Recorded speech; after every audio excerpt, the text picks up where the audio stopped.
महाराष्ट्र प्रदेश Congress committee आयोजित सद्भावना पदयात्रा रविवार दिनांक 4 मे ते सोमवार 5 मे रोजी महाराष्ट्राचे प्रभारी रमेश चेन्नीथला, प्रदेश अध्यक्ष हर्षवर्धन सपकाळ यांच्या नेतृत्वाखाली सोलापूरचे खासदार प्रणिती शिंदे आणि इतर नेते मंडळी यांच्या प्रमुख उपस्थितीत नरसिंह मंदिर पोखर्णी ते परभणीपर्यंत आयोजित केले होते।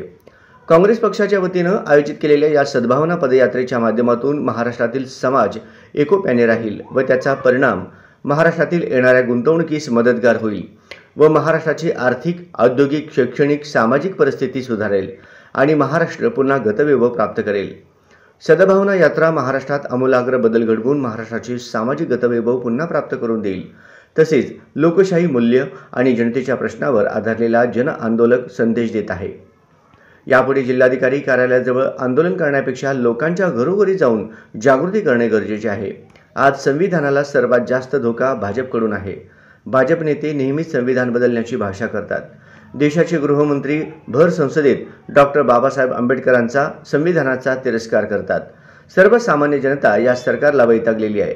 शेतकरी त्रस्त आहेत म्हणून काँग्रेस पक्ष जनतेच्या प्रश्नावर रस्त्यावर उतरली आहे। महाराष्ट्राचे प्रभारी रमेश चेन्नीथला, प्रदेश अध्यक्ष हर्षवर्धन सपकाळ, खासदार प्रणिती शिंदे, विधिमंडळातील काँग्रेसचे पक्षनेते विजय वडेट्टीवार, खासदार चंद्रकांत हांडोरे, माणिकराव ठाकरे, वरपुडकर, राहुल बोंद्रे, आरिफ नसीम खान, व्यंकटेशजी, कुणाल चौधरी, रवींद्र चव्हाण यांच्यासह नागरिक बंधू भगिनी, हजारो पदाधिकारी, कार्यकर्ते सहभागी झाले।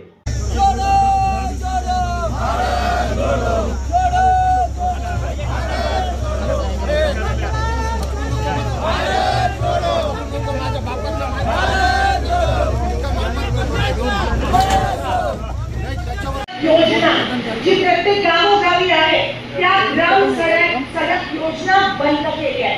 तुमच्या माहितीसाठी या सरकारने गेले 3 वर्षात महाराष्ट्रातून एक पण नवीन प्रस्ताव केंद्र सरकारकडे महाराष्ट्र ग्राम सडक योजनेचा गेला नाही आहे। जसं पीएम किसान योजना हळूहळू बंद करतात तसं ग्राम सडक योजना आणि पाणंद रस्त्याची पण योजना त्या ठिकाणी बंद करतात।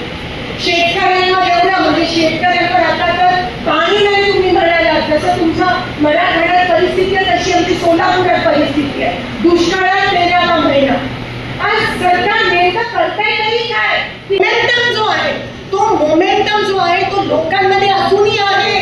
लोक अजूनही वाट पाहताय की काँग्रेस पक्षाचा कार्यकर्ता माझ्या घरापाशी कधी येतोय।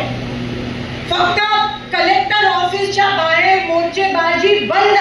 आता आपण सगळे लोकांच्या घरोघरी जाऊन लोकांना साथ देण्याची गरज आहे।